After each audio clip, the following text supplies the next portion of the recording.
अब देखिए, हम कह रहे थे कि तुल्यांकी भार ज्ञात करने की कुछ विधियां अभी हम सीखेंगे।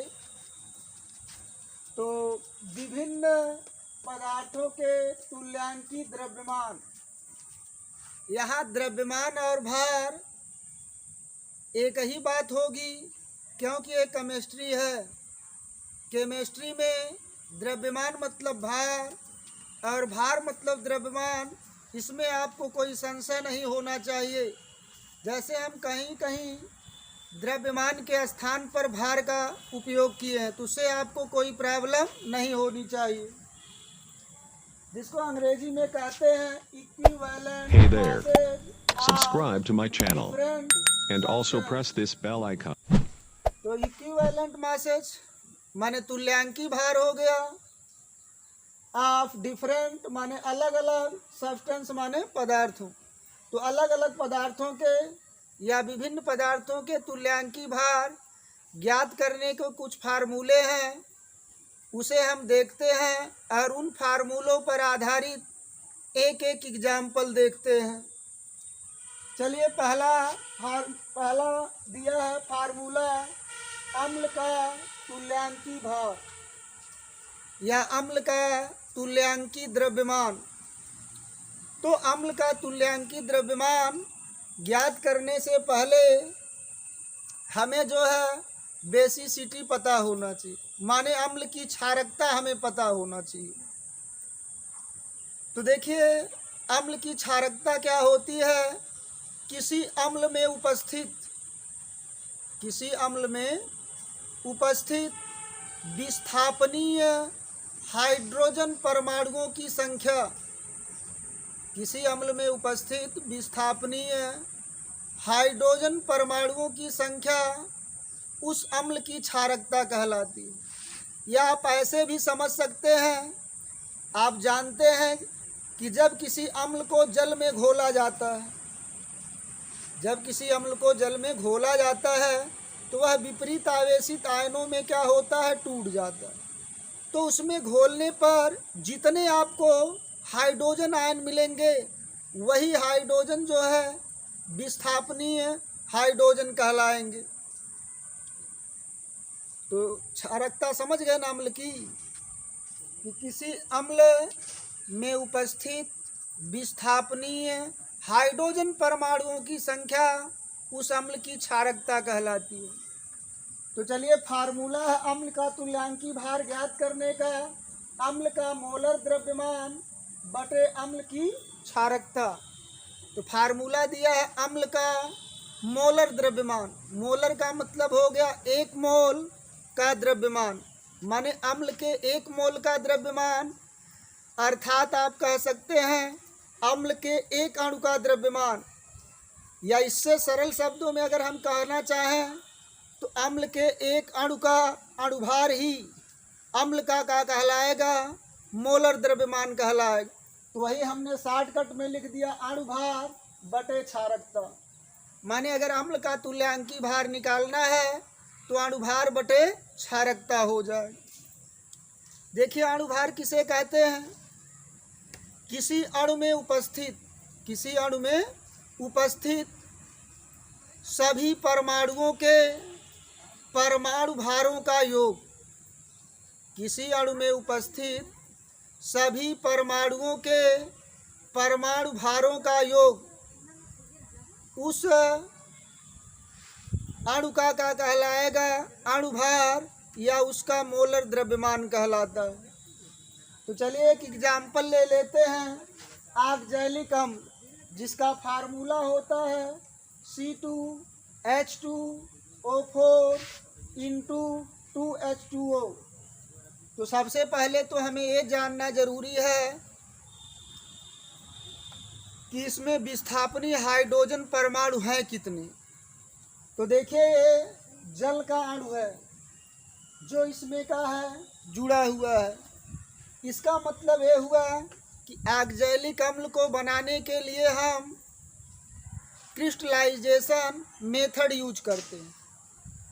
माने अगर आपको जो है ऑक्जेलिक अम्ल बनाना है तो क्रिस्टलाइजेशन मेथड यूज करेंगे, माने आप जिसे हिंदी में क्रिस्टलीकरण कहते हैं।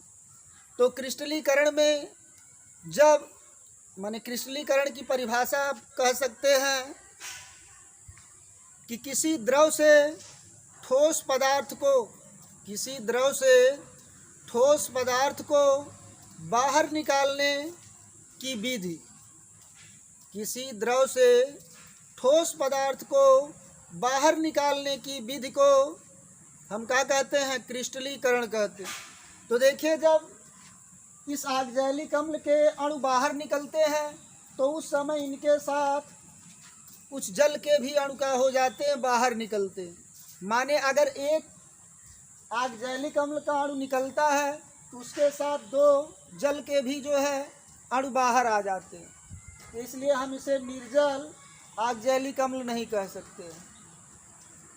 तो देखिए, जल का आयनन हम ये मानते हैं कि नहीं होता। क्यों? क्योंकि 55 करोड़ 56 लाख अणु में जल का केवल एक अणु आयनित होता है, जो किसमें टूटता है? हाइड्रोजन आयन और हाइड्रॉक्सिल आयन में टूट जाता है। तो इसलिए हम जल का आयनन नहीं मानते हैं, हम ये मानते हैं कि जल आयनित नहीं होता है। तो चलिए, इसका थोड़ा हम ऑक्जेलिक अम्ल का अगर संरचना सूत्र देखते हैं तो इसका संरचना सूत्र हो जाएगा COOH in single bond COOH into 2H2O। ये क्या है? ऑक्जेलिक अम्ल का संरचना सूत्र है। अब देखिए, यही 2 हाइड्रोजन हैं। जब आप इसे जल में घोलते हैं तो यही दोनों हाइड्रोजन जो है विस्थापित हो जाते हैं और ये हो जाता है COO minus single bond COO minus into 2H2O, और 2 हाइड्रोजन आयन हमारा क्या होता है? अलग हो जाता है। तो यही 2 हाइड्रोजन आयन दिया, माने ऑक्जेलिक अम्ल से हमें विस्थापनी कितने हाइड्रोजन आयन मिले? 2 हाइड्रोजन आयन। यही 2 हाइड्रोजन आयन किसी समूह द्वारा विस्थापित हो सकते हैं और जल में घोलने पर ये स्वतः भी माने अलग हो जाते हैं, फिर जुड़ जाएंगे, फिर अलग हो जाएंगे। ये क्रिया निरंतर रूप से चलती रहती है। तो इसमें विस्थापनी हाइड्रोजन परमाणुओं की संख्या 2 है। इसका मतलब ऑक्जेलिक अम्ल की क्षारकता क्या होगी? 2 होगी। आप देखिए, जो आयन बना है इसे हम ऑक्जेलेट आयन कहते हैं। ये जो आयन बना है इसे कौन सा आयन कहते हैं? ऑक्जेलेट आयन कहते हैं। अरे देखिए, कार्बन कैट है, 2 कार्बन है तो C2, ऑक्सीजन 2 2 4। कितना आवेश है? 1 ऋण आवेश है, 1 ऋण आवेश है, 2 ऋण आवेश है। और इंटू चाहेंगे तो 2H2O से पानी में अलग हो जाएगा। ये आपका हो गया। ये हमारे पास ऑक्जेलेट आयन हो गया। तो आप समझ गए कि ऑक्जेलिक अम्ल में विस्थापनीय हाइड्रोजन परमाणुओं की संख्या क्या होती है? 2 होती है। इस प्रकार जो है, अब हम क्या करेंगे? इसका तुल्यांकी भार निकाल लेते हैं। तो हमने कहा शॉर्टकट में बताया अणु भार। तो देखिए, कार्बन की संख्या दाएं साइड नीचे लिखी रहेगी। माने किसी अणु सूत्र में उस परमाणु के दाईं तरफ नीचे साइड में उसके परमाणुओं की संख्या लिखी रहती है। तो देखिए, कार्बन का परमाणु कितना है? दाएं साइड नीचे देख लीजिए, 2 परमाणु है तो कार्बन का परमाणु भार 12, तो 2 गुणे 12 प्लस हाइड्रोजन कैट है 2 और हाइड्रोजन का परमाणु भार 1 प्लस ऑक्सीजन कैट है 4 और इसका परमाणु भार 16 प्लस जल कितना है 2, ब्रैकेट लगा लेंगे। हाइड्रोजन का है 2 तो 2 गुणे हाइड्रोजन का परमाणु भार, ऑक्सीजन का है 1 परमाणु भार 16 बटे का हो जाएगा 2। ये देखिए, आप इसको सरल कर लेंगे, 12 दूना 24 और ये 2 एक कम 2, 24 2 26 और 16 चौका 64, जोड़ लेंगे तो 90 आ जाएगा। ये 16, 2 एक कम 2, 16 2 18, 18 दूना 36, तो 90 और 36 जोड़ लेंगे तो हमारा आ जाएगा 126। कितना आ जाएगा? 126 बटे 2, 2 से भाग देंगे, 2 छक 12, 2 तिहाई 6, ये आपका आ जाएगा ऑक्जेलिक अम्ल का तुल्यांकी भार 63।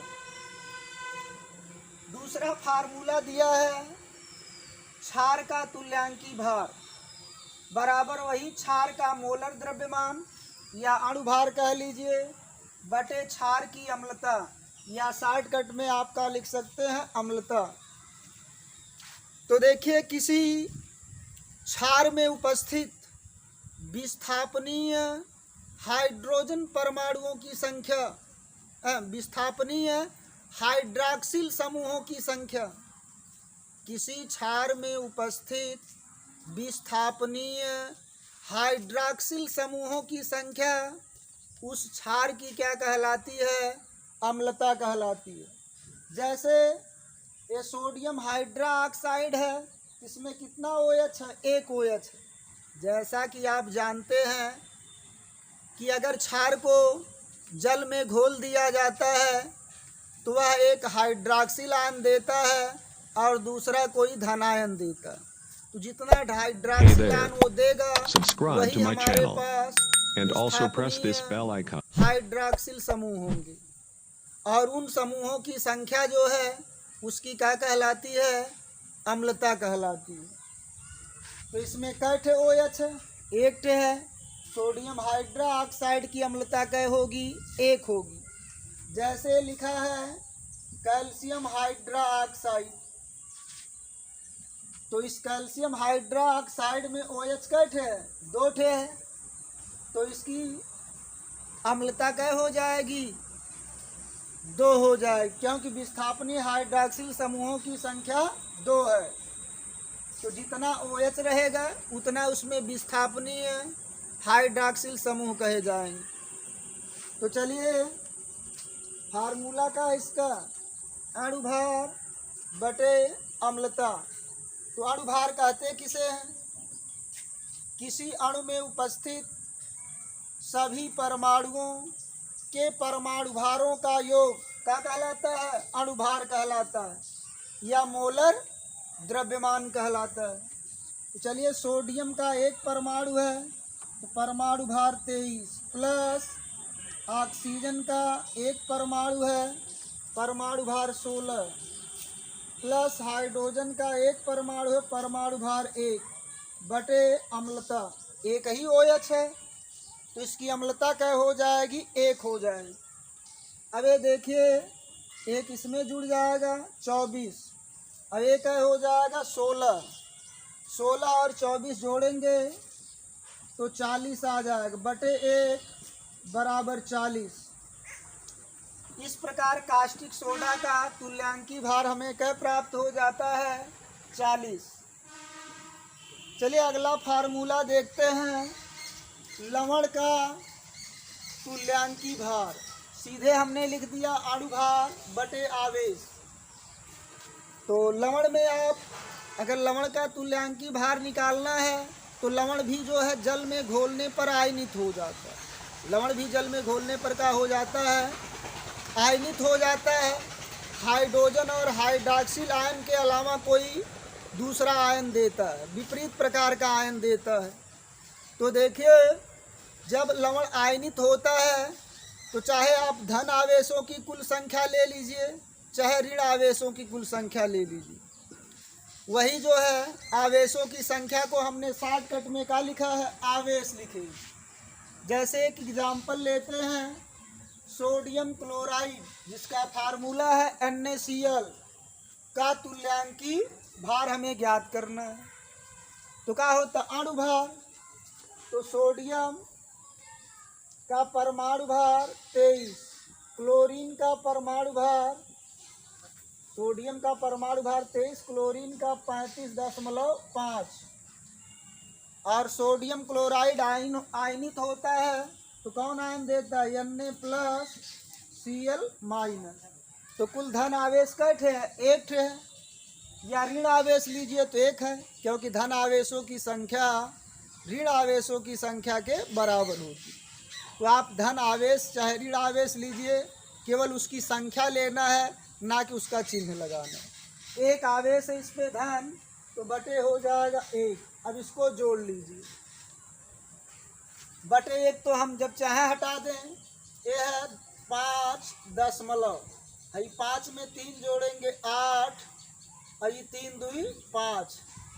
तो इस प्रकार सोडियम क्लोराइड का तुल्यांकी भार 58 दशमलव क्या हो जाएगा? 5 हो जाएगा।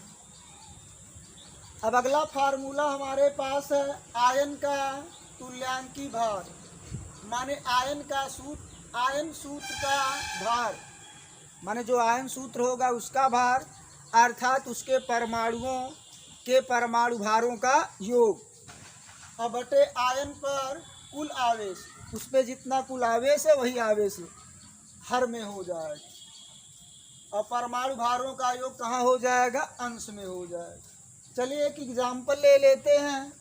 हमारे पास एक आयन है कार्बोनेट आयन CO3 2-। फार्मूला है का तुल्यांकी भार ज्ञात करना। तो पहले हमको आयन भार निकालना होगा, माने आयन में उपस्थित सभी परमाणुओं के परमाणु भारों का योग आयन भार कहलाएगा। तो कार्बन का एक परमाणु है, परमाणु भार 12, ऑक्सीजन का 3 है 3, बूढ़े ऑक्सीजन का परमाणु भार 16। आवेश कितना है? 2 ऋण आवेश है, आवेशों की संख्या 2। तो 16 तिया 48, 48 में 12 जोड़ देंगे, कितना आ जाएगा? 60 बटे 2, 2 से 60 कट जाएगा, 2 तिहाई 6, 2 शून्य 0, बराबर क्या आ जाएगा? 30। इस प्रकार कार्बोनेट आयन का तुल्यांकी भार या तुल्यांकी द्रव्यमान का प्राप्त हो जाता है 30। अब अगला हमारा फार्मूला है तत्व का तुल्यांकी भार, माने तत्व का परमाणु भार या परमाणु Hey द्रव्यमान there. बटे Subscribe to my channel जगता। and also press this bell icon. तो इसकी कहीं हमें विशेष ज़रूरत पड़ती नहीं है, इसलिए एक एग्जाम्पल इसका भी छोटा सा देख लेते हैं। सोडियम तत्व जिसका संकेत Na है का तुल्यांकी भार हमें ज्ञात करना। तो सोडियम का परमाणु भार 23 होता है, और इसका संयोजकता, सोडियम की संयोजकता क्या होती है? 1, बराबर क्या आ जाएगा? 23। तो इस प्रकार हमने जो है तुल्यांकी भार ज्ञात करना सीखा।